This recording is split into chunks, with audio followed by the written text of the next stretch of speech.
Hello, welcome back to my YouTube channel. ഇന്ന് ഞാൻ നിങ്ങൾക്ക് മഹാദേവൻ തരുന്ന സന്ദേശങ്ങളാണ് ഈ വീഡിയോയിലൂടെ പറയാൻ പോകുന്നത്. നമുക്ക് നോക്കാം. അതിനു മുന്നേ ആയിട്ട് നമുക്കറിയാം, മഹാദേവന് ഏറ്റവും പ്രിയപ്പെട്ട ദിവസങ്ങളിലൊന്നാണ് ശനിയാഴ്ച, അതേപോലെ തിങ്കളാഴ്ച. ഇന്ന് ശനിയാണ്. അപ്പം ഭഗവാന് പ്രിയപ്പെട്ട വഴിപാടുകളിലൊന്നാണ് ധാരകൾ എന്ന് പറയുന്നത്. അപ്പം ധാരകൾ തന്നെ പലതരത്തിലുണ്ട്. അതിനകത്ത് ആദ്യത്തേതാണ് ജലധാര എന്ന് പറയുന്നത്. ശിവക്ഷേത്രങ്ങളിലെ ഏറ്റവും പ്രധാനപ്പെട്ട ഒരു വഴിപാടാണ് ജലധാര എന്ന് പറയുന്നത്. ഭഗവാൻ ഏറ്റവും പ്രിയപ്പെട്ട വഴിപാടാണ്. ക്ഷിപ്രകോപിയായ മഹാദേവൻ്റെ ശിരസിൽ ഇടമുറിയാതെ ജലമൊഴിച്ച് ഭഗവാനെ തണുപ്പിക്കാനാണ് ജലധാര.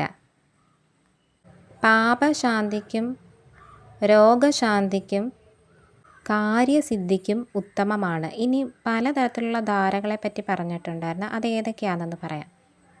മനഃശാന്തിക്കും രോഗശാന്തിക്കും നടത്തുന്നതാണ് ഇളനീർ ധാര, കരിക്ക് കൊണ്ടിട്ടുള്ളത്. ഇനി അടുത്തത് ക്ഷീരധാരയുണ്ട്, പാൽ ഉപയോഗിച്ചുള്ളത്. അത് കാര്യസിദ്ധിക്കാണ്. ഇനി തേൻ ധാരയുണ്ട്, അത് ശാപദോഷം മാറാൻ വേണ്ടിയിട്ടുള്ളത്. ഘൃതധാര അല്ലെങ്കിൽ നെയ്യ് കൊണ്ടിട്ടുള്ള ധാര, അത് സമ്പത്ത് വർദ്ധിക്കാൻ വേണ്ടിയിട്ടുള്ളതാണ് ഈ ധാര നടത്തുന്നത്. പൗർണമി നാളിലും ധാര നടത്താറുണ്ട്. അതും ഇതുപോലെ സമ്പത്ത് വർദ്ധിക്കാനും കുടുംബത്തിൽ ഐശ്വര്യം വർദ്ധിക്കാനും ചെയ്യുന്നതാണ്. ചൊവ്വാഴ്ചകളിലും ധാര നടത്താറുണ്ട്. അത് ഭൗതിക സുഖത്തിനും ധനനേട്ടത്തിനുമായിട്ടും ആണ് ഈ ചൊവ്വാഴ്ച ദിവസങ്ങളിൽ നടത്തുന്നത്. ഇനി ഭഗവാന്റെ പ്രീതിക്കായിട്ട് ഭഗവാന്റെ പഞ്ചാക്ഷരി മന്ത്രമായിട്ടുള്ള ഓം നമഃ ശിവായ ചൊല്ലാവുന്നതാണ്. ഒരെണ്ണം പറയുകയാണെങ്കിൽ 108 തവണ ജപിക്കുന്നത് വളരെ നല്ലതാണ്. ഭഗവാൻ എന്തൊക്കെ സന്ദേശങ്ങളാണ് നിങ്ങൾക്ക് തരുന്നതെന്ന് നോക്കാം. എനിക്ക് മനസ്സിലായിട്ടുള്ളത്, നിങ്ങളെല്ലാവരെയും ഭയങ്കരമായിട്ട് വിശ്വസിക്കുന്ന ആൾക്കാരായിട്ട് എനിക്ക് കാണുന്നുണ്ട്. സ്നേഹമായിട്ട് ആര് വന്നാലും അവരെയെല്ലാം നിങ്ങൾ കണ്ണടച്ച് വിശ്വസിക്കുന്നു. അങ്ങനെ ചെയ്യരുത് എന്ന് തന്നെയാണ്. കാരണം നിങ്ങൾ നിങ്ങളുടെ ഇൻറ്റ്യൂഷനിൽ വിശ്വസിക്കൂ. നിങ്ങളുടെ മനസ്സെന്താണോ പറയുന്നത് അത് കേൾക്കൂ എന്ന് തന്നെയാണ്. കാരണം നമ്മളെ പറ്റിയിട്ടൊക്കെ നമുക്കാണ് ഏറ്റവും നന്നായിട്ട് അറിയാവുന്നത്, മറ്റൊരാൾക്കല്ല. അതുകൊണ്ട് തന്നെ ജീവിതത്തിലെടുക്കുന്ന തീരുമാനങ്ങളെല്ലാം പൂർണ്ണമായും നിങ്ങളുടേത് മാത്രമായിരിക്കണം. മറ്റുള്ളവർ തരുന്ന ഉപദേശങ്ങൾ കേൾക്കാം, പക്ഷേ എന്നാൽ പോലും നിങ്ങൾ തീരുമാനം എടുക്കുമ്പോൾ നിങ്ങൾ തന്നെ എടുക്കൂ എന്നാണ്. മറ്റുള്ളവരുടെ വാക്കുകൾ നിങ്ങളുടെ ജീവിതത്തിൽ എടുക്കാതെ തന്നെ ഇരിക്കാനാണ് ഭഗവാൻ തരുന്ന സന്ദേശം. കാരണം എല്ലാവരും നമ്മുടെ സന്തോഷം ആഗ്രഹിക്കുന്ന ആൾക്കാരൊന്നും അല്ല. അതുകൊണ്ട് തീരുമാനങ്ങളെല്ലാം നിങ്ങളുടേത് മാത്രമായിരിക്കണം. അതുപോലെ തന്നെ നിങ്ങൾക്ക് എന്തെങ്കിലും ജീവിതത്തിനെ പറ്റിയിട്ട് എന്തെങ്കിലും ഒരു പ്ലാൻ ഉണ്ടെങ്കിൽ അത് മറ്റുള്ളവരുമായിട്ട് ചർച്ച ചെയ്യാതെ ഇരിക്കുക.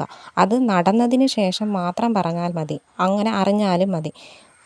എല്ലാവരെയും ബോധ്യപ്പെടുത്തിയിട്ട് നമുക്ക് ജീവിക്കാൻ വേണ്ടി സാധിക്കില്ല. നിങ്ങൾ അങ്ങനെ ചെയ്യണം എന്നാണ് പറയുന്നത്.